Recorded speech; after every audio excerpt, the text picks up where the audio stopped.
Yo guys, what's up, it's Drew here, and today we're going to be taking a look at the Legend of Acrius exotic shotgun and how to use this most effectively. For those of you that are new to my how to use series, this is essentially my take on a weapon review, except from a more educational or practical usage standpoint of the weapon. This is my favorite exotic, or probably favorite weapon in general in the game, and I think it's one of the most powerful shotguns. So let's get right into it. Firstly, let's talk about our key features and favorable engagements. This weapon will completely demolish any enemies within its 9 to 10 meter range in one shot. In my experience using the weapon, it takes very little pellets to land on a target to kill them. In addition to this weapon fires more pellets per shot than the average shotgun, which we'll talk about in a moment. This shotgun also has a larger pellet spread than other shotguns that even exceeds the crosshair indicators while still being very evenly placed from one another. This weapon is amazing for shutting down supers and will usually one-hit them as well.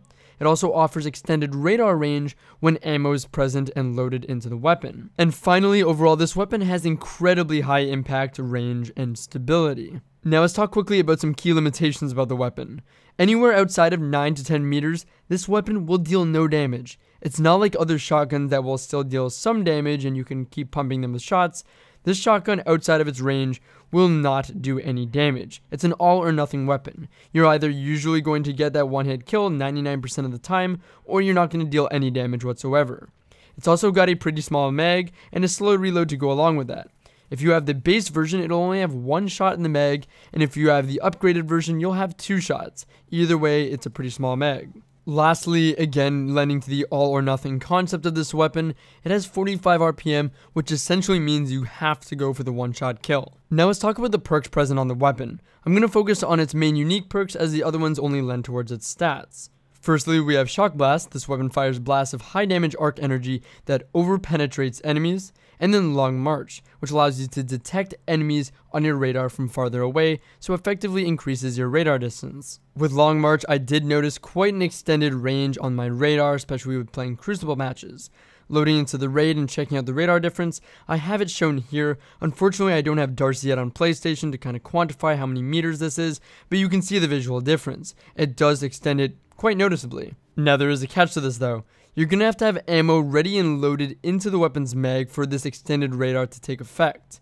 Even if you have ammo in your reserves, you do have to have it loaded into the weapon to have the extended radar take effect. And yes, this means this weapon doesn't have a passive ability of being able to give you extended radar. In terms of Shock Blast, we're going to be talking more about what these blasts of high damage arc energy mean and what the overpenetration means in the range and damage and technique section of the video, so we'll get to that in a moment. Let's talk about some stats though on the weapon. Now, this weapon doesn't have any numeric stats yet.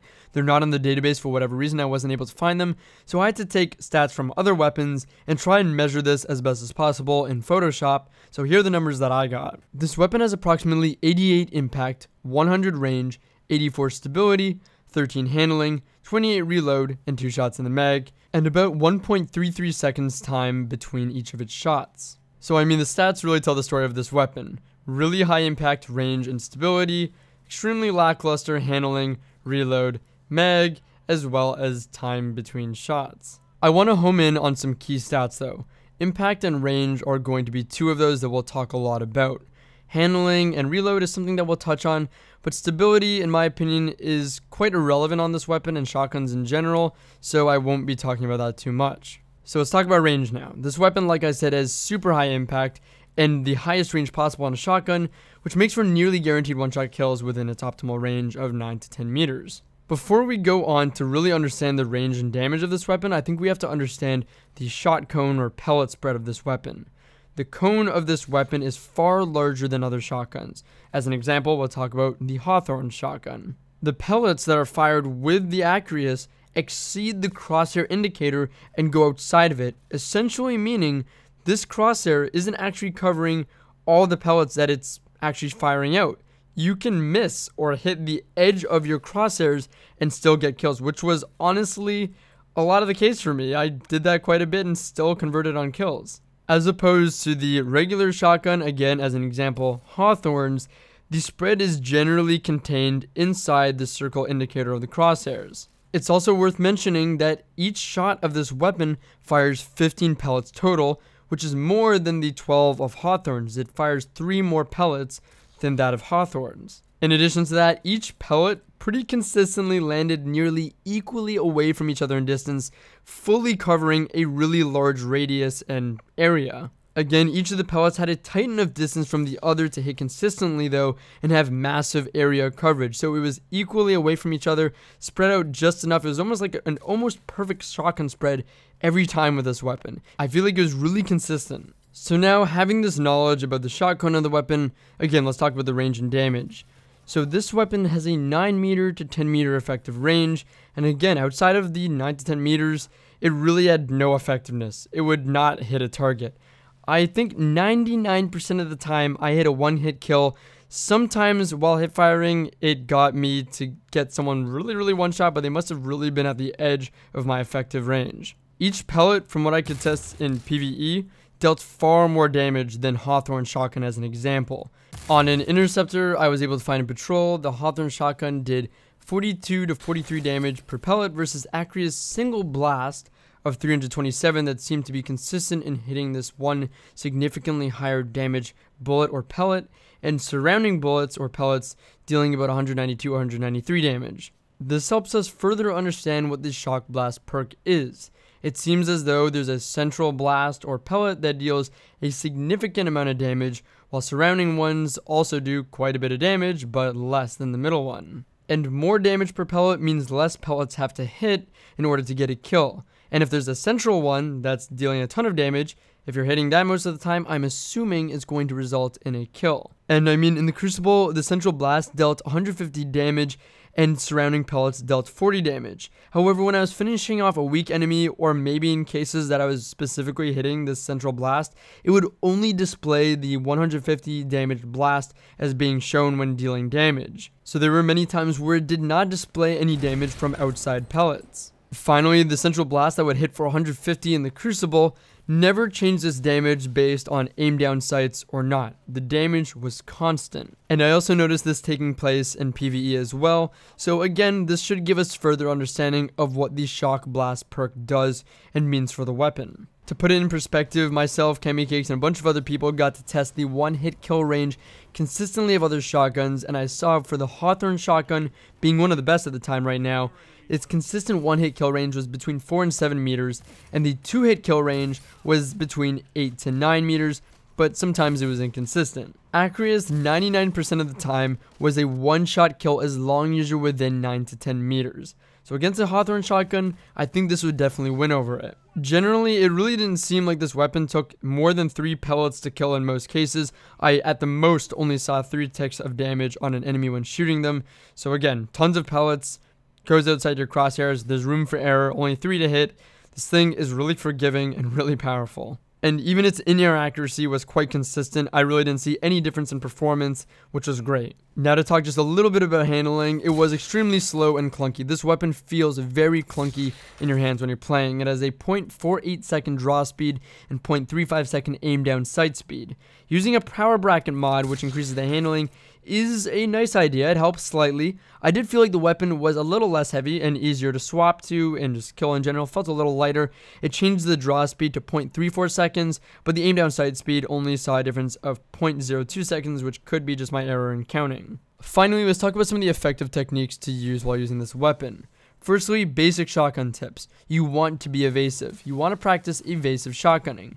You want to slide and use cover quite often to close the gap, and closing the gap will be important with this weapon because outside of 9 meters, you're really not going to do any damage at all. You're going to want to bait doorways and angles with this weapon and utilize your vertical space. Jumping with this weapon is great. The in-air accuracy is pretty good. Use this to have an edge over enemies and take them by surprise. Finally, if you play Hunter, use your shotgun and dodge fadeaway combo.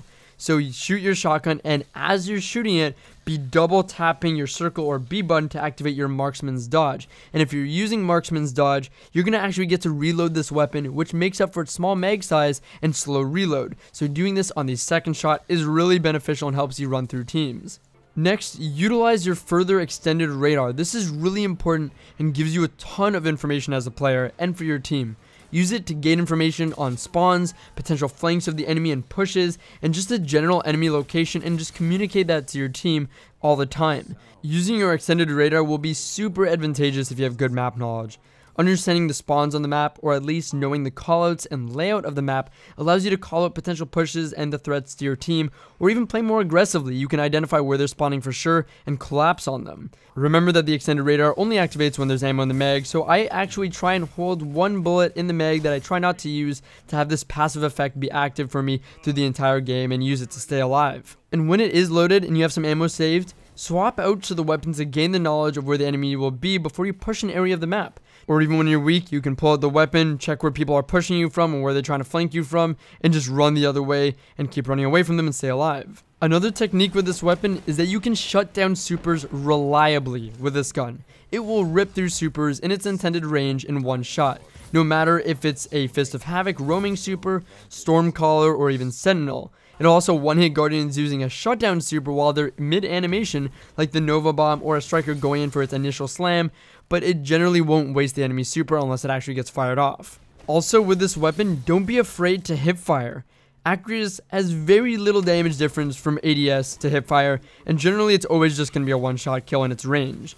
Due to the very slow handling and ADS speed, hipfiring is honestly, I think, the best way to use the weapon.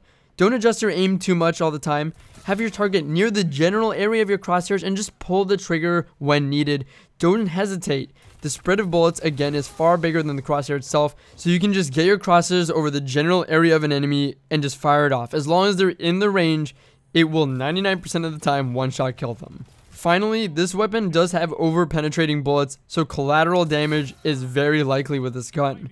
This weapon has the potential to kill multiple targets per shot, mainly because it only needs a few pellets to hit to kill, and because it over-penetrates and has a very wide spread of pellets. This is really good to keep in mind that it has this ability and be aware of when you're making plays, but don't necessarily play to it intentionally. It's not something that you want to go like, I want to get a collat with this on these guys. It's just something that you can utilize and kind of keep in the back of your mind when you're using the weapon to use it more effectively. Honestly, I've gotten quite a few collaterals with this weapon. It's not impossible. Finally, with this weapon and many other heavies, you want to choose wisely when to use your ammo.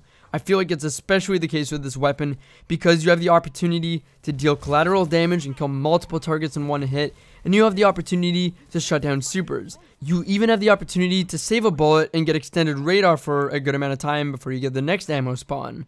Be wise when you're using the shots of this weapon and use it in scenarios where you need to stay alive. Alright, so that just about covers everything I have to say about the Legend of Acrius. Let's go over this now. So the key points to remember this weapon is that you want to know your range gap. Really learn this and slide and be evasive to close that gap and get into that one-hit range.